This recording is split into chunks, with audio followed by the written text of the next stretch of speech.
आगे प्रशासन की तरफ से एक बड़ी कार्रवाई इन आतंकियों पर की गई है। वहीं एक दूसरे आतंकी के घर को सुरक्षा बलों ने बम से उड़ा दिया गया। ये दोनों ही स्थानीय आतंकी बताए गए हैं, आसिफ और आदिल। दोनों के घर को ध्वस्त करके ये बड़ी कार्रवाई की गई। यहां से एक बड़ा संकेत, बड़ा मैसेज प्रशासन ने दिया है बाकी तमाम आतंकियों को कि अब जो आतंकी है इसमें शामिल वो बख्शे नहीं जाएंगे। एक्सक्लूसिव तस्वीर आप देख रहे हैं, आतंकी के घर पर धमाका किया गया है। वे दूसरे आतंकी के घर को मिट्टी में मिला दिया गया है, ध्वस्त कर दिया गया है। दो आतंकी जो कि स्थानीय बताए गए हैं, आसिफ और आदिल, दोनों के घरों पर यह बड़ी कार्रवाई यहां पर की गई है। आतंकी जो आदिल है, आदिल का घर त्राल के पास है और वहां पर यह कार्रवाई, जहां पर सुरक्षा बलों ने बम से इस घर को उड़ाया। वहीं दूसरी तस्वीर आप देख रहे हैं, ध्वस्त कर दिया गया है बुलडोजर के जरिए। और इस खबर पर रमन हमारे साथ जुड़ चुके हैं अधिक अपडेट के साथ। रमन, ये आतंकी आसिफ और आदिल का घर बताया जा रहा है जहां पर प्रशासन ने ये बड़ी कार्रवाई की है। दोनों के बारे में क्या डिटेल्स आपके पास आई हैं? देखिए सोनिका, हमने पहले ही दिन जब ये आतंकी हमला हुआ था और उसके बाद इन आतंकवादियों की पहचान हुई थी, क्योंकि लश्कर तैयबा ने इस आतंकी हमले की जिम्मेवारी ली थी, टीआरएफ के जरिए जो है ये जिम्मेवारी ली गई थी। तब हमने बताया था कि दो लोकल आतंकी हैं जो साउथ कश्मीर के ही रहने वाले हैं और तीन से चार आतंकी जो हैं वो पाकिस्तानी आतंकी थे जो इस हमले में शामिल थे। तो जो दो आतंकी थे, जिसमें आदिल ठोकरे नाम एक था, आदिल हुसैन ठोकर, जो पहलगाम जो अनंतनाग के ब्रिजबहारा का रहने वाला है, और दूसरा नाम था आशिफ शेख, ये त्राल का रहने वाला है। ये दोनों आतंकी जो है वो सीमा के पार उस पार चले गए थे। उसके बाद 2018 में ये वापस आए थे और तब से लेकर लगातार ये इस इलाके के अंदर आतंक का एक अभिप्राय बने हुए थे। हालांकि बीच में इनके दोबारा वापस जाने की बात जो है वो सामने आई थी, लेकिन अभी फिलहाल 2 हफ्ते पहले जो है ये आतंकी हमला करने से ठीक 2 हफ्ते पहले जो है इन लोगों ने घुसपैठ की थी साउथा पीर पंचाली यानी कि पुंछ के इलाके से, और उसके बाद मुगल रोड के साथ जो पड़ते हुए जंगल हैं उस जंगल से होते हुए ये अनंतनाग आए थे उन अपने पाकिस्तान आतंकी साथियों के साथ। और यहाँ पर आकर इस आतंकी, क्योंकि ये लोकल आतंकी थे, उनको इस एरिया के बारे में ज़्यादा नॉलेज थी, साथ ही साथ में कुछ लोकल OGWs का नेटवर्क इनके साथ ऑलरेडी जुड़ा हुआ था। उनकी मदद से उन्होंने इस आतंकी हमले को अंजाम दिया और जैसे ही इनका नाम सामने आया था उसी वक्त कार्रवाई जो है वो शुरू कर दी गई थी। एक तरफ भारतीय सेना और भारतीय सेना की एलीट कमांडोज, घातक कमांडोज जो हैं जंगल के बीच में घुसकर इन आतंकियों की तलाश लगातार कर रहे हैं। वहीं दूसरी तरफ लेफ्टिनेंट गवर्नर मनोज सिन्हा ने जब देश के गृह मंत्री के साथ उनका दौरा था तो एक लंबी चर्चा जो है उनके साथ हुई है आतंकवाद और उसके इकोसिस्टम को यहां पर ध्वस्त करने को लेकर। तभी ये निर्देश दे दिए गए थे कि आतंकवाद पर कोई भी कंप्रोमाइज जो है वो नहीं चलेगा। इसीलिए लेफ्टिनेंट गवर्नर मनोज सिन्हा का बयान आया था कि जो भी आतंकी होगा उस पर तो कार्रवाई होगी, लेकिन अगर उसका कोई साथ देता हुआ भी नजर आएगा तो उसका घर जमींदोज कर दिया जाएगा। और यही बड़ी वो जो 2 कार्रवाई आज आदिल हुसैन ठोकर जो है वो ब्रिजबहारा में जो रहने वाला उसके घर को, और आसिफ शेख जो त्राल का रहने वाले हैं उस दोनों के घर को जो है वो फिलहाल सुरक्षा कर्मियों की तरफ से न्यूट्रलाइज वहां पर पूरी तरीके से विध्वंस कर दिया गया है, उसको ब्लास्ट कर पूरी तरीके से उड़ा दिया है। और एक कड़ा संकेत जो है उन लोकल आतंकवादियों को दिया गया है कि अगर आप आतंक का रास्ता अपनाएंगे, अगर आप पाकिस्तान के कहने पर देश के साथ गद्दारी करेंगे तो यही अंजाम जो है वो आपका होने वाला है। और ये बड़ी कार्रवाई जो है इस पहलगाम हमले बिल्कुल देश के गद्दारों के साथ यही हश्र होना है और होना भी चाहिए, जिन्होंने जिस तरीके से निर्दोष लोगों के साथ ऐसी कायराना हरकत करने की कोशिश भी की। पलक भी हमारे साथ जुड़ चुके हैं, हमारे सहयोगी ग्राउंड जीरो पर मौजूद है, लगातार पल पल की अपडेट हम तक पहुंचा रही हैं। पलक, कार्रवाई यहां पर की गई, आतंकी के घरों को ध्वस्त कर दिया गया है, लेकिन जो दर्द है जो पहलगाम में हुआ उस दर्द के आगे ये कार्रवाई अभी बेहद कम है। इससे बड़ी कार्रवाई करने की अभी और जरूरत है। बिल्कुल सोनिका, अभी और सख्त कार्रवाई करने की जरूरत है, लेकिन इस बीच एक और अपडेट जो है वो मिल रही है। जो अभी घर की तस्वीरें हम दर्शकों को दिखा रहे हैं, मिलिटेंट की जो घर जो है ध्वस्त किया गया है, उसको लेकर एक अपडेट जो है सोनिका वो ये मिल रही है कि इस घर के अंदर एक सस्पिशियस बॉक्स भी मिला है। ये जानकारी मिल रही है जिसके अंदर वायर्स हैं, ये भी जानकारी मिल रही है। अभी कंफर्मेशन जो है उसकी वेट जो है वो की जा रही है। रमन जो है इस पर और अधिक जानकारी देंगे कि क्या कुछ अपडेट जो है वो आर्मी ऑफिशियल से मिल रही है। लेकिन मेरे सूत्रों से ये जानकारी मिल रही है कि आसिफ शेख जो है उसके घर से एक सस्पिशियस बॉक्स जो है वो बरामद हुआ है, और इस दौरान आपको बता दें और भी कई सारी चीजें जो है वो बरामद हुई हैं। इस पूरे एरिया को एक तरफ तो ध्वस्त तो किया गया है, तो वहीं दूसरी तरफ इस घर के अंदर सर्च ऑपरेशन भी जो है वो चलाया गया है। आसपास की जो घर है उन्हें भी आपको बता दें कि इवैक्यूएट जो है वो किया गया है, खाली कराया गया है। ठीक है, आसपास में दोनों के यहाँ पे तमाम जो घर है उन्हें भी यहाँ से खाली करवा दिया गया है। रमन, क्या क्या और बरामद हुआ, जैसा कि पलक यहाँ पे जानकारी दे रही है कि घर के अंदर से और कई सामान भी चीजें भी मिल रही हैं, क्या ऐसे और भी कुछ चीजें मिली हैं जो सबूत के तौर पर सुरक्षा बलों के लिए एक बड़ी कामयाबी हो सके? आसिफ शेख और आदिल हुसैन जो हैं ये दोनों ही पहले ही प्रोस्क्राइब्ड आतंकी जो है वो घोषित किए जा चुके हैं, और जैसे ही आतंकी हमला हुआ तो उसके बाद से ही सुरक्षा कर्मियों ने इनके पूरे घर पर जो है वो नजर रखी गई थी। और आज सुबह जब एक कॉर्डन एंड सर्च ऑपरेशन उस इलाके के अंदर लॉन्च किया गया, इनके घर की तलाशी ली गई, तो आसिफ शेख के घर से एक बॉक्स जो है वो बरामद हुआ है। उस बॉक्स के जो साथ जो है वो शायद कुछ ID बनाने वाला कुछ साजो सामान हो सकता है। अभी पूरी तरीके से इस पर पिक्चर क्लियर नहीं हुई है कि क्या क्या चीज़ें साजो सामान जो है वो बरामद हुए हैं, लेकिन इनडिस्क्रिमिनेट मटीरियल जो है वो जानकारी मिल रही है कि उसके घर से बरामद हुई है। उसको अपने कब्जे में लेने के बाद इस घर को जो है वो ब्लास्ट कर दिया गया है विस्फोटक लगाकर। इसी तरीके से जो आदिल हुसैन का घर है जो ब्रिजबिहारा का रहने वाला है, उसके घर में भी जो है इसी तरीके से विस्फोटक लगाकर और उसको उड़ा दिया गया। ये साफ संदेश जो है वो सभी लोगों के लिए है, क्योंकि लेफ्टिनेंट गवर्नर मनोज सिन्हा हो या फिर देश के गृह मंत्री अमित शाह हो, इस बार जो आतंकियों की तरफ से हमला हुआ है, निर्दोष टूरिस्टों पर अपना जो है वो उन्होंने निशाना साधा है, तो उसको लेकर बहुत गुस्से में हैं सभी। और उनका साफ तौर पर कहना है कि अब आतंकवाद या आतंकवाद के जो समर्थक होंगे उनको कतई बख्शा नहीं जाएगा। और इस बार अगर हम हर बार देखते थे कि जब इस तरीके की कोई कार्रवाई होती थी तो या तो PDP की तरफ से या नेशनल कॉन्फ्रेंस की तरफ से अपने वोट बैंक्स को देखते हुए कहीं ना कहीं इसका अपोज किया जाता था। कहा जाता था कि एक की अगर कोई गलती होती है तो दूसरे को उसकी सजा क्यों दी जाए, इस तरीके की बयानबाजी होती थी। लेकिन इस बार एक भी जगह से जो है वो आवाज नहीं उठी है, क्योंकि उन्हें मालूम है कि इस बार जो चोट पहुंचाई गई है पाकिस्तान की तरफ से वो कश्मीरियत पर पहुंचाई गई है। कश्मीरी कौम जो है, कश्मीरियत जो है वो मेहमान नवाजी के लिए जानी जाती है, और अपने ही मेहमानों पर अगर इस तरीके से हमला होगा, धर्म पूछकर जो है उनके ऊपर आतंकी हमला किया जाएगा, और वो भी उनके बीवी बच्चों के सामने पॉइंट ब्लैंक रेंज से उनको गोली मार दी जाएगी, तो इससे बुरा कुछ नहीं हो सकता है। ये जम्मू कश्मीर के अंदर टूरिज्म इंडस्ट्री को पूरी तरीके से बर्बाद कर सकता है ये जो हमला हुआ है। तो इसलिए इसको अब जो डैमेज कंट्रोल के को देखते हुए और टूरिस्टों को जिस तरीके से नाराज ना हो वो जम्मू कश्मीर से, इसको देखते हुए कल भी हमने देखा कि जो ऑल पार्टी मीटिंग जो है जम्मू कश्मीर के अंदर उमर अब्दुल्ला की अध्यक्षता में बुलाई गई थी, उससे पहले उमर अब्दुल्ला ने एक बहुत हम्बल रिक्वेस्ट सभी से की कि पाकिस्तान की करनी का जो है दंड जो है वो जम्मू कश्मीर के लोगों को ना दें। हमें मालूम है कि आपको इस हमले के बाद जो है वो बहुत गुस्सा है, बहुत ठेस पहुंची है, नाराजगी है, लेकिन इसमें कश्मीर के लोगों का कोई दोष नहीं है। कश्मीर का एक नागरिक ऐसा भी था जो इन आतंकवादियों के साथ भिड़ गया था, उनकी हथियार छीनने की कोशिश की थी, इन टूरिस्टों को बचाने की कोशिश की गई थी, लेकिन आतंकियों ने उसकी छाती पर 3 गोलियां जो हैं वो दाग दी। उसने भी अपनी शहादत दी है। तो वो एक मुस्लिम परिवार से आता है, उसको मालूम है कि अगर यहाँ टूरिस्ट आएंगे तो यहाँ की रोजी रोटी चलेगी, यहाँ की इकोनॉमी बूस्ट होगी, यहाँ के लोगों को रोजगार मिलेगा, यहाँ के जो उनके बच्चे हैं उनके मुंह पर जो है वो अगर एक अन्न का निवाला मिलता है तो उसी टूरिज्म के जरिए मिलता है।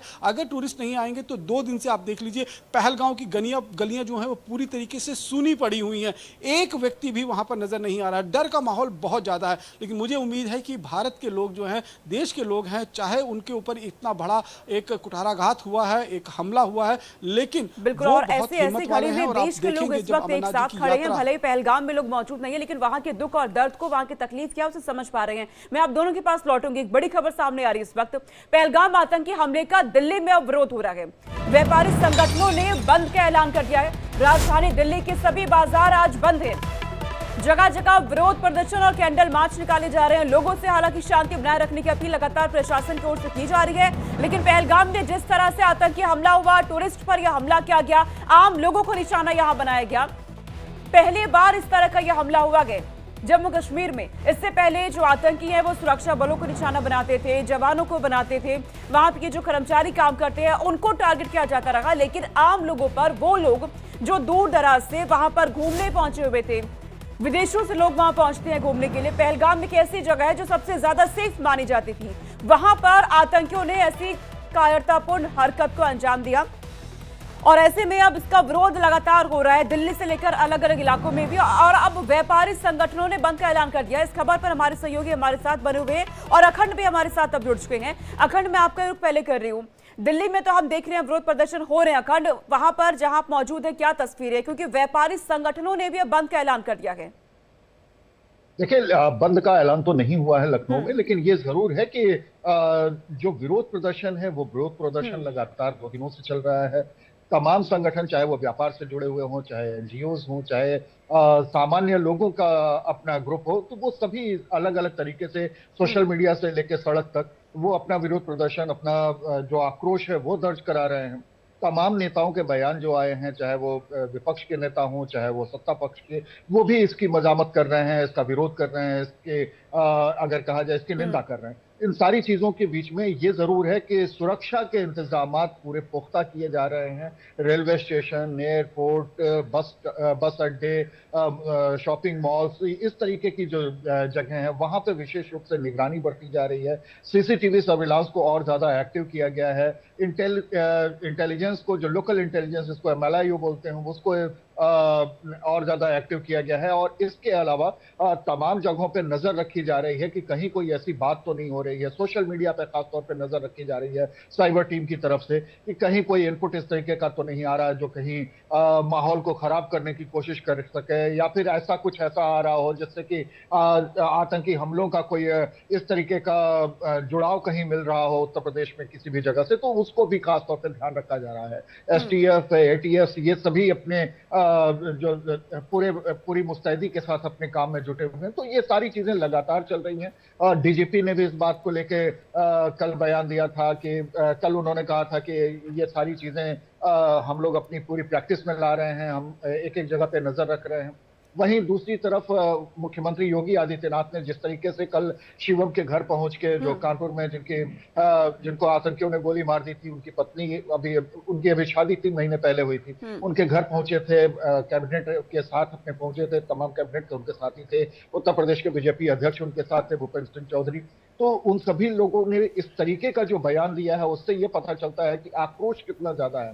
और फिर हर जगह पे सतर्कता के साथ कदम आगे बढ़ाने की कोशिश की जा रही है। तो ये जरूर है कि उत्तर प्रदेश में, खासतौर पे राजधानी लखनऊ में अगर बात करें, तो राजधानी लखनऊ में हालात पूरी तरीके से नियंत्रण में हैं, पूरी तरीके से निगरानी में है। और जो चप्पे चप्पे पे जो निगरानी की बात हो रही है, जाहिर सी बात है लोगों में गुस्सा बना हुआ और सीधे तौर पर लोगों का यही कहना है, यानी पूरे देशवासियों का ये कहना है कि अगर आपको इस तरह की हरकत करनी है, आप सीधे तौर पर सुरक्षा बलों के साथ आप सामना करिए, लेकिन आम लोगों को निशाना बनाना ये कायरतापूर्ण हरकत है।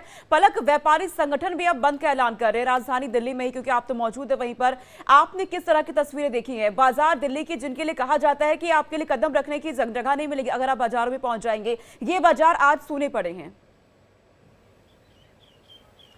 बिल्कुल सोनिका, अगर जम्मू कश्मीर में पहलगाम आतंकी घटना की अगर हम बात करें तो जम्मू कश्मीर से लेकर कन्याकुमारी तक शायद ही ऐसी भारत में कोई दिशा होगी, शायद ही ऐसा कोई भारतीय होगा जो इस वक्त इस घटना की आलोचना ना कर रहा हो। 140 करोड़ की आबादी जो है वो इस वक्त गुस्से में है।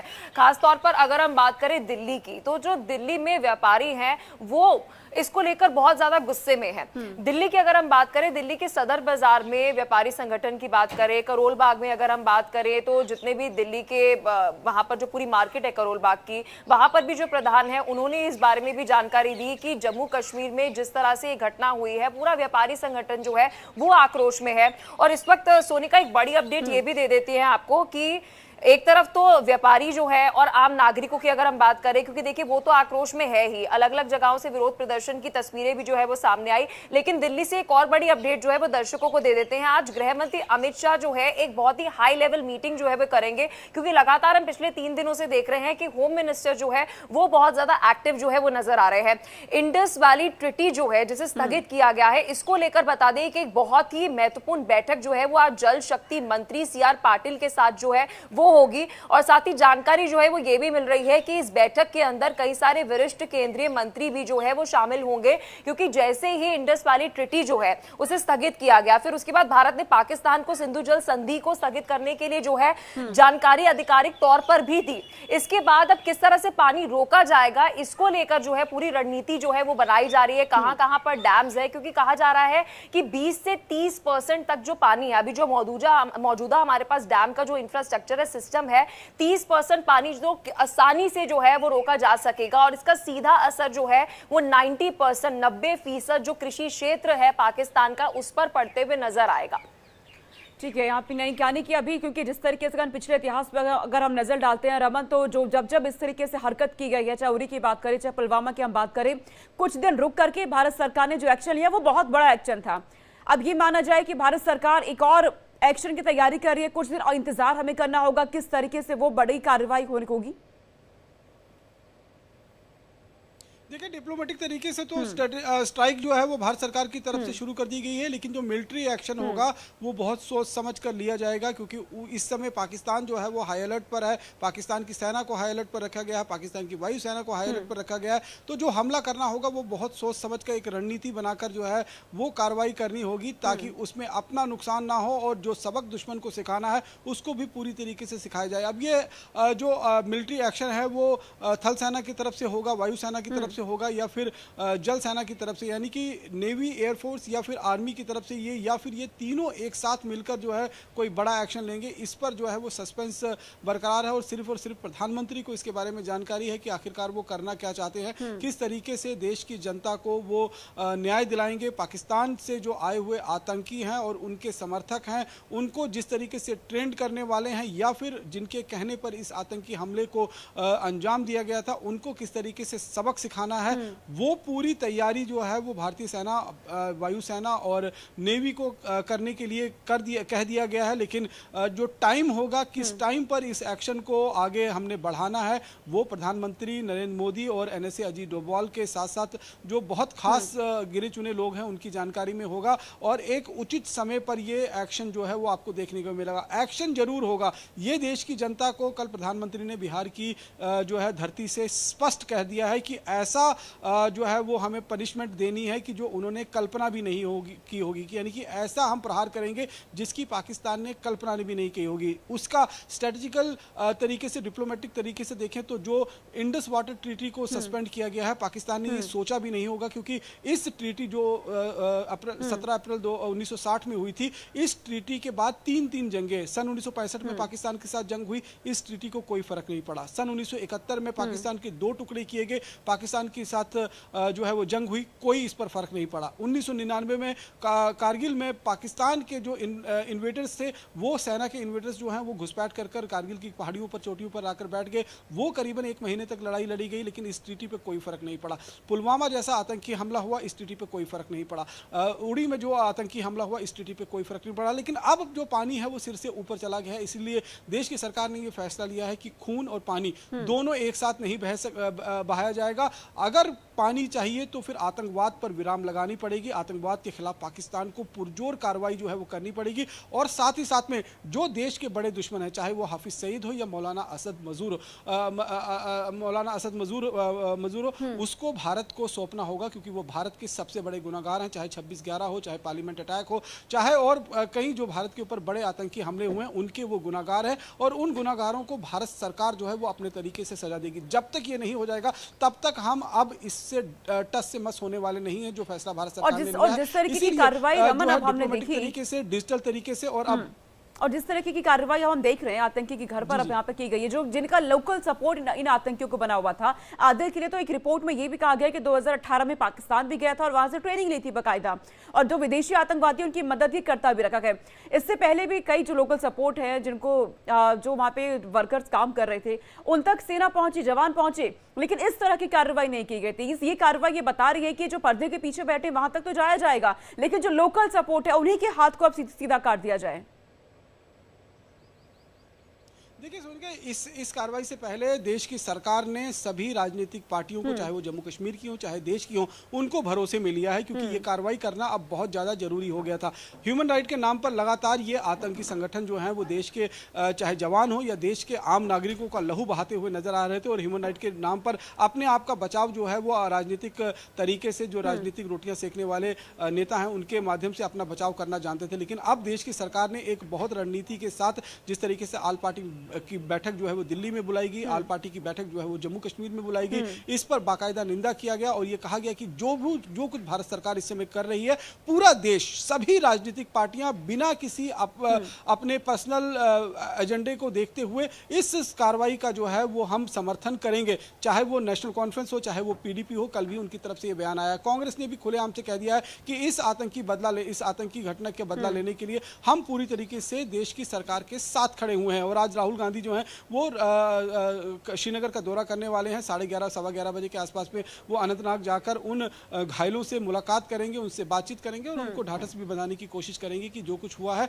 उसका बदला भारत सरकार ले रही है। और सभी राजनीतिक पार्टियां जो हैं अपना पर्सनल वोट बैंक को बिना देखे भारत सरकार का जो है वो साथ देंगे। तो उसके बाद ये जब सारी तैयारी कर ली गई है, उसके बाद ये कार्रवाई जो है वो चाहे आदिल हुसैन ठोकरे का घर हो या फिर आसिफ शेख के घर हो, जिस तरीके से आईईडी लगाकर उस घर को उड़ा दिया गया है। और आसिफ शेख से जो जानकारी भी निकल कर आ रही कि एक बॉक्स मिला है, उसके अंदर कुछ तारे थी। अब हो सकता है कि वो आईडी बनाने का सामान हो, और अगर इस तरीके का सामान उन्होंने अपने घर पे रखा था तो यानी कि उनके घर वालों को इसके बारे में पूरी जानकारी थी। उनके घर वाले भी कहीं ना कहीं इस तरीके से अपने लड़के को, जो आतंकी बन चुका था, कहीं ना कहीं किसी तरीके से वो उसको समर्थन दे रहे थे, वरना इसकी जानकारी वो सुरक्षा कर्मियों को देते कि उनके घर में इस तरीके का साजो सामान जो है वो रखा है। क्योंकि आपके घर में जो लड़का घर से फरार है, आतंकी बन चुका है, और वो आपके घर में कोई ऐसी चीज़ है तो आप हमारे ये आपके घर में होगा तो हम तुरंत उसकी सुरक्षा कर्मियों को जो है वो जानकारी देंगे। लेकिन ये जानकारी सुरक्षा कर्मियों को नहीं दी गई। जब उस घर की तलाशी ली गई,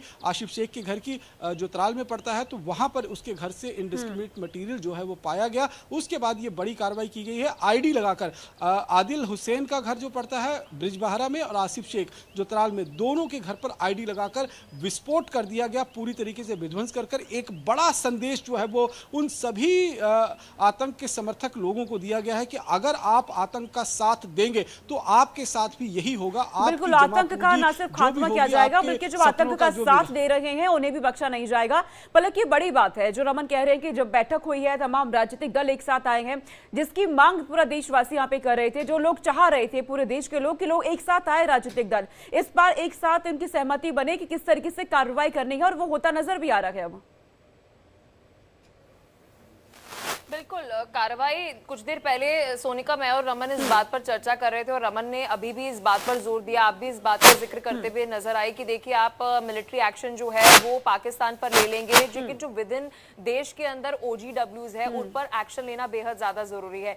जैसे अभी रमन ने भी जिक्र किया, उन्होंने कहा कि जो घर वाले हैं उनको भी मालूम होगा, क्योंकि घर पे बैठे अगर ऐसे इस तरह के बॉक्स, इस तरह की अगर बहुत सारी डिवाइसेस जो है वो बरामद हो रही है, जैसे कुछ देर पहले मैंने जानकारी भी दी थी, तो देखिए लाजमी सी बात है कि घर वालों को तो पता था। देखिए इतनी आसानी से जो लोकल सपोर्ट की हम बार बार जब हम जम्मू कश्मीर में जिक्र करते हैं सोनिका, वो हम इसलिए जिक्र करते हैं, भारत पाकिस्तान की अगर हम बॉर्डर्स जो शेयर करते हैं उसका अगर हम जिक्र करें, 3000 यानी कि 3300 किलोमीटर तक का हमारा जो बॉर्डर एरिया है वो पाकिस्तान के साथ शेयर होता है। अब इसमें जो जम्मू कश्मीर का एरिया है वो 1000 किलोमीटर है। भाई दूसरे राज्यों के अंदर ऐसा तो नहीं होता कि हम बोले कि भाई लोकल सपोर्ट मिल रहा है, जम्मू कश्मीर में ही ऐसा क्यों होता है कि हमें ये कहना पड़ता है कि OGW जैसी टर्म्स हम यूज करते हैं, हाइब्रिड टेररिज्म जैसी टर्म्स हम यूज करते हैं। इसका मतलब साफ है ना कि वहां पर बैठे जो लोकल सपोर्ट दे रहे हैं, इस वजह से एक बड़ी चुनौती का सामना जो है वो हमारी इंडियन आर्मी को, हमारे खुफिया तंत्र को, हमारी अलग अलग, अगर हम आर्मी की बात करें, इंडियन नेवी की बात करें, इंडियन एयरफोर्स की बात करें, हमें फेस करना पड़ता है। जब तक ये OGW नेटवर्क जो है, क्योंकि लगातार हम देख रहे हैं कि IB के सपोर्ट से हर महीने हम देखते हैं कि LG मनोज सिन्हा जो है अधिकारियों के साथ बैठक करते हैं, कितनी बार हम देखते हैं कि होम मिनिस्टर जो है वो खुद जम्मू कश्मीर पहुंचते हैं और वो ये बात बोलते हैं कि इंटेलिजेंस ब्यूरो जो इनपुट OGWs को लेकर दे रही है उसको जरूर गंभीरता से लिया जाए, क्योंकि ये OGWs ही होते हैं। बिल्कुल, ये OGWs ही होते हैं जो आतंकवादियों की मदद करते हैं, जिनके बाद आतंकवादी इस तरह की कायराना हरकत हरकत को अंजाम दे पाते हैं। और वो कहते हैं, कहावत भी है कि पानी जब सर से ऊपर चला जाए तो आपको एक्शन लेना पड़ता है, और यही होता नजर भी आ रहा है। बहुत शुक्रिया आप तीनों का तमाम जानकारी हम तक साझा करने के लिए। इस बुलेटिन में फिलहाल के लिए इतना ही। वक्त एक छोटा